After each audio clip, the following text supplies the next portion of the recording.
দেখতে, দেখতে একটা রোজা শেষই হয়ে গেল। হ্যালো এভরিওয়ান, আসসালামু আলাইকুম। আশা করি সবাই ভালো আছেন। তো আজকে আমি কি দিয়ে ইফতারি করেছিলাম সেটাই আপনাদের সাথে শেয়ার করছি। এখানে ছিল আখের রস, কমলা, মাল্টা, খেজুর, পেয়ারা এবং ভাজা পোড়া আমি কম খেতে পছন্দ করি। তারপরও যেহেতু রোজা একটু না খাইলেই নয়।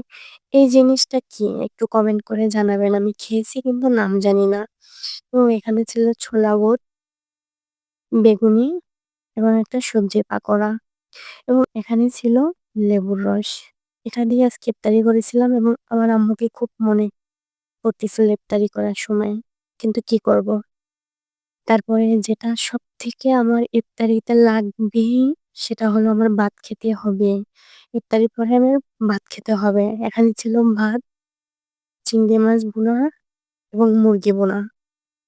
ভাতটা না খেলে আমার কাছে মনে হয় আমি ইফতারিই করিনি। কে, কে ভাত খেতে পছন্দ করেন ইফতারির পরে জানাবেন।